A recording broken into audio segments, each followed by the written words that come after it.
Hello and welcome to my another vlog. This is Glenn, your hair and beauty instructor. So for today, gagawa na naman tayo ng Halloween makeup, which was ni-request ng ating isang subscriber na si Rotzen Cruz. So shout out kay Rotzen Cruz. As always, ang base natin sa makeup nito is foundation pa rin, which is lighter shade yung ginamit ko para mas clear yung colors na gagamitin natin. And then of course, while blonde pa rin, kailangan yung foundation. Although this time, hindi rin ako maglalagay ng contouring kasi covered naman lahat yung sa airbrush natin. So, mayroon na rin contouring na kasama doon sa design ng makeup na gagawin natin. So here, ina-outline ko ng white na eyeliner para doon sa gagawin nating design.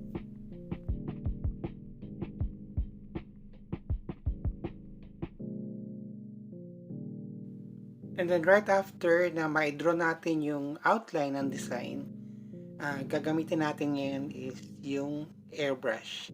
This time, ang base color natin is color green. Bright green to be exact. Then, afterwards, gagamitin natin na pang contour naman is black na airbrush makeup. So, medyo matagal-tagal ang pag-a-apply nito kasi this time kakapalan natin yung airbrush makeup. Kailangan makita yung green color sa face niya.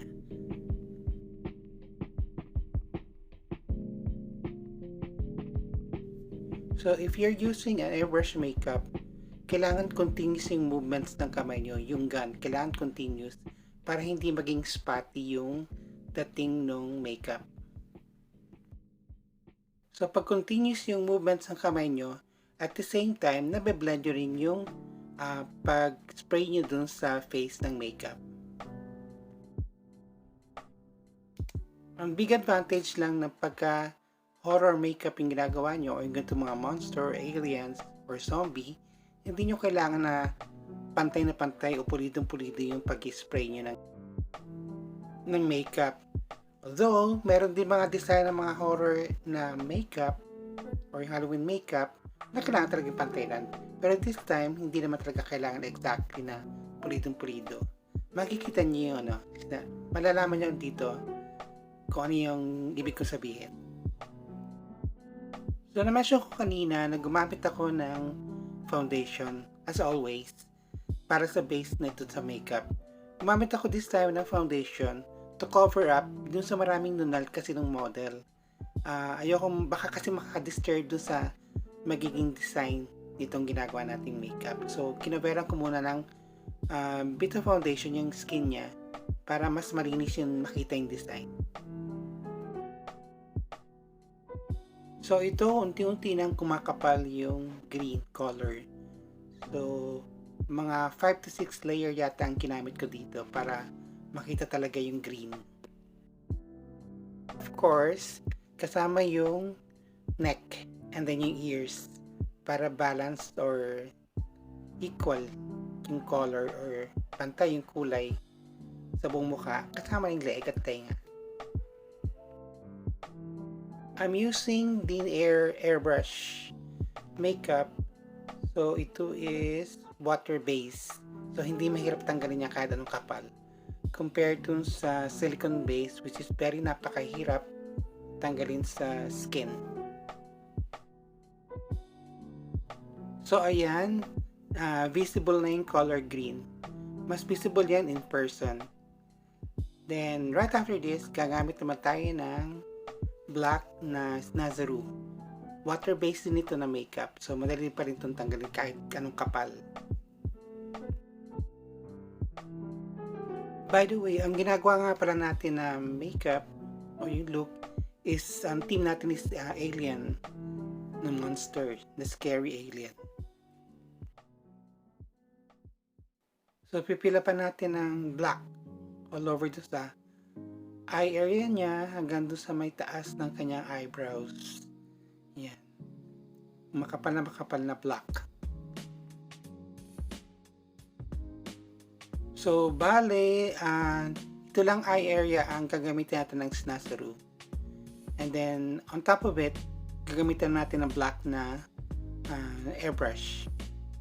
And then the rest, airbrush na rin lahat. I'm using a soft watercolor brush para sa Snazaru. Hindi talaga makeup brush. If this is your first time here in my channel, please like, share, and subscribe dito sa Sir Glenn Hair and Beauty. And hit the notification bell para ma-update kayo sa mga videos na i-upload natin dito.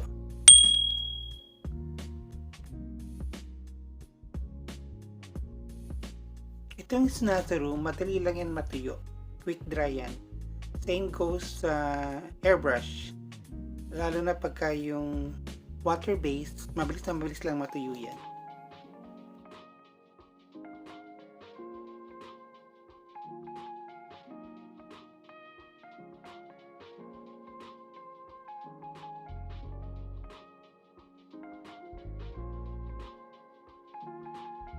And then after na mapantay natin itong black design sa kanyang eyes, right after naman, lalagyan naman natin yung contouring.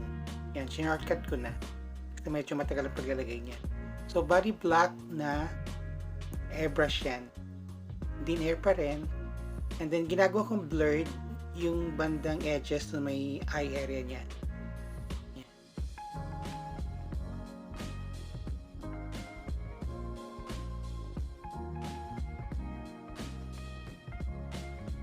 Dito, sinama ko na sa pag-airbrush din yung lips niya. Para mas maganda, para mas monster yung dating. And then of course, sinama ko na rin yung neck area at saka yung ears. Sa neck area, nilagyan ng konting lines para mga veins. Nag-mix din ako ng color dito sa airbrush ng grayish green. Green plus white plus black. Para for dimension. Hindi lang masyadong halata dito sa video. Pero visible dun sa may bandang lips at saka sa may bandang chin. Yan, nakikita nyo, ni-spray ko ng grayish green dun sa may lips.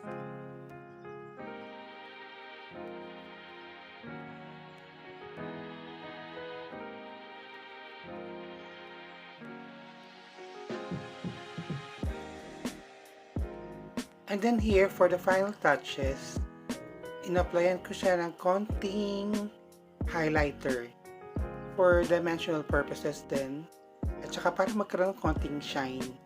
Yan, para mas buhay. Mas mukha kasing real skin pagka may konting shine, unlike kung pure na matte, especially kung green na ginagamit natin.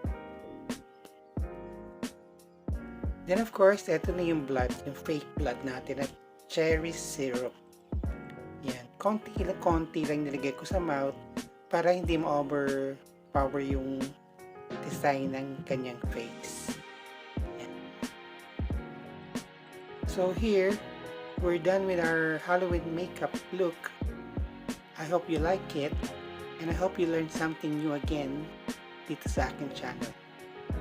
So, this is just a quick Halloween makeup. So, kayang-kaya niyo yung gawin. Madali lang yan. As long as you have the materials, so do it. And then of course, if you like this video, please subscribe, like and share, and if you have any comments or requests na gawin ko, please do so. And see you on my next video. Bye bye for now. Thank you. Happy Halloween and stay safe. Bye.